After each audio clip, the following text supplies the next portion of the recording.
கன்னி ராசிக்கு குரு நட்சத்திர பயிற்சி எவ்வாறு அமைந்திருக்கிறது என்று பார்க்கின்ற பொழுது, உங்கள் ராசிக்கு 4ஆம் இடம் மற்றும் 7ஆம் இடத்துக்கு அதிபதி குரு கேந்திரங்களுக்கு அதிபதி. கேந்திரத்துக்கு அதிபதி மட்டுமல்ல, கன்னி ராசிக்கு அவர் பாதகாதிபதி 7ஆம் இடம். இருப்பினும் அவர் உங்கள் ராசிக்கு 10லே அமர்ந்திருக்கின்றார். 10லே குரு அமர்கின்ற பொழுது ஜீவன சாஸ்திரம், தொழில் நாசம் போன்றவற்றை எடுக்கும் என்பது இருக்கிறார்கள் நம்மளுடைய முன்னோர்கள். அனுபவத்தில் அது உண்மையாகவும் இருக்கின்றது. 10ஆம் இடத்தில் குரு வருகின்ற பொழுது தொழிலிலே பிரச்சனை, உத்தியோகத்தில் பிரச்சனை, வியாபாரத்தில் பெரிய அளவில் பொருளாதார வீழ்ச்சி என்று அமைவது அனுபவ உண்மைதான். ஆனால் கன்னி ராசிக்கு அது விதிவிலக்கு. காரணம், புதனோடு வீடான மிதுனத்தில் குரு அமர்கின்ற பொழுது அவர் தன்னுடைய பலத்தை இழந்து விடுவார். அவர் புதனை போன்று தான் செயல்படுவார். ஆகையால் 10லே உங்களுக்கு குரு அமர்ந்திருந்தாலும் அந்த புதனை பிரதிபலிக்கக்கூடிய நிலையில் தன்னுடைய சொந்த நட்சத்திரமான புனர்பூசத்தில் அமர்வது உங்களுக்கு நன்மையை கொடுக்கும். ஏனெனில் உங்கள் ராசிக்கு 4ஆம் இடம் என்கின்ற தனுசு ராசியை குரு பார்க்கிறார்.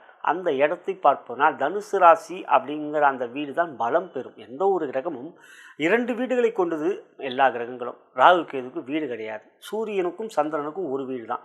மற்ற கிரகங்களுக்கெல்லாம் 2 வீடுகள் இருக்கின்றது. அப்படி பார்க்கும்போது ஒரு கிரகம் 2 வீட்டுக்கு ஆதிபத்தியம் கொண்டவராக வருகின்றது. எந்த வீட்டை தொடர்பு கொள்கின்றாரோ அந்த வீட்டை தான் முதலில் பிரதிபலிப்பார். இப்போது உங்களுக்கு 10ல் இருக்கிற குரு 4ஆம் வீட்டைத்தான் பார்க்கிறார். 10ஆம் இடம் 7ஆம் வீடான மீன ராசியை பார்க்கல. உங்கள் ராசிக்கு 7ஆம் இடம் தான் பாதகஸ்தானம், மாரகஸ்தானம் என்று உபயராசியில் பிறந்ததுனால. அப்படி பார்க்கும்போது 4ஆம் வீடை பார்க்கறதுனால வீடு, மனை, வாகனஸ்தானம் 4ஆம் இடம், அம்மாவை குறிக்கக்கூடிய மாத்ருஸ்தானம், சுகஸ்தானம் என்கின்ற அமைப்பை பொறுத்தவரை வீடு வாங்கக்கூடிய, மனை வாங்கக்கூடிய, வாகனம் வாங்கக்கூடிய யோகம் நிச்சயம் இருக்கிறது. இந்த 66 அந்த வீடு பலம் பெரியதே. அந்த வீட்டையும் பார்க்கிறார். மேலும் அவருடைய சொந்த நட்சத்திரம் இருக்கார். எனவே உங்களுக்கு சொத்து சேர்க்கை இருக்கக்கூடிய ஒரு யோகமான நாட்களாக இந்த 66 நாட்கள் இருக்குது. அதற்கான முயற்சியில் ஈடுபாட்டை காட்டினீங்கன்னா சாதகமாக அமையும். ஆகை தொடருங்கள். மேலும் இந்த 10ஆம் வீட்டில் அமர்வதனால் அவர் புதனை போன்ற பிரதிபலினா தொழில் வியாபாரத்தில் நிச்சயம் லாபம் கொண்டதாகவே இருக்கும். ஆகையால் இப்போது உங்களுக்கு உங்களுடைய தொழில் வியாபாரத்தில் சிறப்பான நன்மைகளை பெறுவீர்கள். குறிப்பாக நீங்கள் இருந்தது பார்த்தீங்கன்னா உத்திரம், அஸ்தம், சித்திரை நிச்சயம் குருதசம் வாழ்க்கையில் வரும். அப்படி உங்களுக்கு குருதசை நடந்துக்கிட்டு இருக்குன்னா அந்த குருதசையில் இப்போ குரு சொந்த நட்சத்திரத்தில் இருப்பது உங்களுக்கு நன்மைகள் மிகப்பெரிய அளவிலே கிடைக்கும். காரணம், குரு இப்போ கோச்சார ரீதியாக அவருடைய சொந்த நட்சத்திரத்தில் இருக்கார். தசையும் குரு தசை. ஆக குரு இருக்கிறது ராசிக்கு 10ல். அப்படி இருக்கின்ற நிலை இப்போ உங்களுக்கு குரு தசை நடந்திருந்தாலோ, குரு புத்தி நடந்திருந்தாலோ, அல்லது குரு அந்திரம் நடந்திருந்தாலோ, ஏன்னா இது 66 நாட்கள் தான் அவர் சொந்த நட்சத்திரம் இருக்க போகிறார். அது மிதுன ராசியில். அப்புறம் கடகத்துக்கு வந்துடுவார். அக்டோபர் 18 கடகத்துக்கு வந்துடுவார். ஆகையால் இப்போது உங்களை பொறுத்த வரைக்கும் 12 வருடங்களுக்கு ஒரு முறை தான் தன் சொந்த நட்சத்திரமான புனர்பூசத்துக்கு வருவார். அதுலேயும் 66 நாட்கள் தான் மிதுன ராசியில் இருக்க போகிறார். அப்படி பார்க்கும் பொழுது இப்போது குரு தசை அல்லது குரு புத்தி அப்படின்னா குரு அந்திரம் இதெல்லாம் கூட 66 நாட்கள் கட்டாயமாக ஒரு அந்திரம் வந்தால் அந்திரம் கூட 66 நாட்கள் இருக்கும் குரு. ஏன்னா அப்போ தசையே 16 வருஷம். அப்படி பார்க்கும் பொழுது உங்களுக்கு குரு தசை நடந்து கொண்டிருந்தால் இந்த 66 நாட்கள் மிக சிறந்த யோகத்தை பெறுவீர்கள். தொழில், வியாபார, உத்தியோகம் மற்றும் பொருளாதார முன்னேற்றம் என்பது குரு தசா, புத்தி, அந்திரம் இந்த 3ல் எதுனா ஒன்று இருந்ததுன்னா அது உங்கள் ஜாதகத்தை பார்த்தா தான் உங்களுக்கு தெரிய வரும். உங்களுக்கு குருதசை நடக்க வாய்ப்பு நிச்சயம் இருக்குது. காரணம், சித்திரையில் பிறந்தவங்க இருந்தால் உங்களுக்கு சித்திரை தான் செவ்வாய் தசை முடிஞ்சு ராகுதசைன்னா குருதசை. அசத்தில் பிறந்தாலும் அதே செவ்வாய் சந்திர தசை எப்படியும் குருதசை தாங்க உங்களுக்கு மத்திய வயதில் இருக்கவங்களுக்கு. குறிப்பாக 40-45 வயசில் இருக்கும். 40 வயசு அதுக்கு முன்னதாகவே வந்துடும் சித்திரையில் பிறந்தவங்களுக்குனா. எப்படி பார்த்தாலும் குருதசை நடந்து கொண்டிருந்தாலோ, குரு புத்தி நடந்து கொண்டிருந்தாலோ, குரு அந்திரம் நடந்து கொண்டிருந்தாலோ உங்களுக்கு நிச்சயம் யோகமான நாட்கள் இந்த 66 நாட்கள். ஏன் நான் இந்த தசாபுத்தி அந்த சொன்ன சின்ன பையனுங்க கூட பார்க்கலாம் இல்லையா? ஒரு 20 வயசுக்குள்ள இருக்கவங்களும் பார்த்தீங்கன்னா குருதசை வந்துடாத உத்திரத்தில் பிறந்தவங்களுக்கு, அதிர்ச்சி வந்து அஸ்தத்தில் பிறந்தவங்களுக்கும். எனவே உங்களோட வயதை தீர்மானிப்பது அதை வைத்துத்தான் தசாபுத்திகளை தீர்மானிக்க முடியும், தெரிய வரும். இதெல்லாம் ஜாதகம் பார்த்தா தான் தெரியும். எப்படி இருந்தாலும் இந்த 66 நாட்கள் உங்களுக்கு 4ஆம் இடம் பலம் பெறும்னா சொத்து சேர்க்கை இருக்கிறது. தொழில் வியாபாரம் நல்ல லாபம்.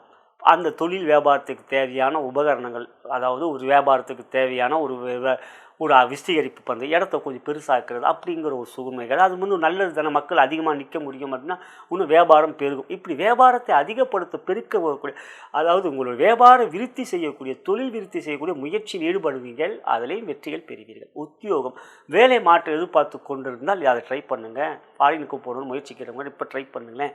கட்டாயமாக உங்களுக்கு சக்ஸஸ் ஆகும். ஏன்னா உங்களுக்கு இடத்த மாற்றம்னா அந்த இடம் இப்போ ட்ரை பண்ணுங்கள், இடம் மாற்றம் உங்களுக்கு ஏற்படும். அது நல்ல விதமான மாற்றங்களாக இருக்கும். முடிந்தவரை வேலைக்கிழமை அசைவ உணவை நிச்சயம் முடிந்தவரை நான் சொல்ல மாட்டேன், நிச்சயம் வேலைக்கிழமை இப்போ அசைவ உணவை உண்ணாதீர்கள். அது எப்பயுமே நல்லது. இருந்தாலும் இந்த டைமில் நீங்கள் அதை செய்யும்பொழுது இன்னும் பலம் பெறுவார். நீங்கள் குரு பகவானுக்குடைய குரு தட்சிணாமூர்த்தி குரு பகவானுக்கு நவகோள்களில் நவகிரகத்தில் அர்ச்சனை செய்வது நல்லது. இதெல்லாம் செய்து வருவது குரு வழிபாடு, சித்தர்கள் வழிபாடு. அப்படி சித்தர்கள் வழிபாடில் ராகவேந்திரா சுவாமிகளை வணங்குவது ரொம்ப நல்லது. ராகவேந்திரா சுவாமிகள் விஷ்ணுவை பிரதிபலிக்கக்கூடியவர். அப்படி பண்ணும்பொழுது இன்னும் உண்மையாக நல்ல யோகங்களை அதிக பெறுவீர்கள். குறிப்பாக கன்னிராசியில் பிறந்தவர்கள் ராகவேந்திரா சுவாமிகளை வணங்குவது எப்பொழுதும் நன்மையை கொடுக்கும். இப்படி செய்வதன் மூலம் தொழில், வியாபார, உத்தியோகத்தில் நல்ல விதமான முன்னேற்றங்களுக்கும், குடும்பத்திலும் இப்போ 7 சனி இருந்தாலும் 6 ராகு இருக்கின்ற நிலையில் இப்போ உங்களுக்கு சனியால் பாதிப்பு இல்லை. இருந்தாலும் வக்ர சனி, இந்த வக்ர சனி அப்படிங்கிறது உங்கள் மனசை கொஞ்சம் எப்பயுமே ஒரு மனதில் ஒரு அழுத்தத்தையும் குழப்பத்தையும் கொடுத்து கொண்டு இருக்கின்றார். நண்பர்களால் பிரச்சனை, உங்களுடைய யாரெல்லாம் நீங்கள் விரும்புகிறீங்களோ அவங்ககிட்டேருந்து ஒரு மன அழுத்தத்தை நீங்கள் பெற்றுக்கொண்டிருக்கின்றீர்கள். அதுதான் சனி, கண்டக சனியுடைய. இதை நாம் யோசித்து அதுக்குரிய பரிகாரங்கள், அதுக்குரிய இறை வழிபாடுகள், அதுதான் அனுமன் சாலிசை கேட்பதுன்ட்டு. ஏன்னா இப்போ 7 தான் சனி இருக்காருன்னா அதுக்கு அப்புறம் 8க்கும் வரப்போகிறாரு அஷ்டம சனி. ஆகிய இது தெரிந்து தானே நம்ம இப்போ ஜோதிடம் பார்த்து கொண்டிருக்கிறோம், ராசி பலனை பார்த்து கொண்டிருக்கீங்கன்னா அப்போ 7 சனி இருக்கார், அடுத்து 8க்கு வரப்போகிறார். நம்ம என்ன செய்யலான்னு யோசிச்சிங்கன்னா சனிக்கிழமையும் வேலைக்கிழமையும் நீங்கள் அசைவ உணவு இல்லாமல் அன்றைய நாள் முடிந்தவரை ஆலயம் கட்டாயமாக நீங்கள் செல்லணும். சனிக்கிழமை நீங்கள் செல்லணும்.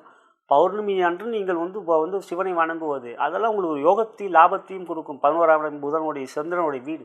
இவையெல்லாம் நம்மளுடைய மனமே மந்திரமே, மனமே கோயில், மனமே தெய்வம். ஆக அந்த மனதில் மந்திரம் என்கின்ற சொற்களை நாம் சொல்ல சொல்ல சொல்ல நேர்மறை சக்திகள் அதிகரிக்கும், எதிர்மறை சக்திகள் நம்மளை விட்டு சென்று விடும். எனவே 10ல் இருக்கின்ற குரு சொந்த நட்சத்திரம் இருப்பது நிச்சயம் கன்னிராசிக்கு யோகத்தையும் செல்வத்தையும் புதிய பொருளில் வியாபாரம் துவங்கக்கூடிய நன்மைகளையும் சொத்து சேர்க்கையும் இருக்கக்கூடிய ஒரு சிறப்பான நாட்களாக இந்த 66 நாட்கள் அமையும்.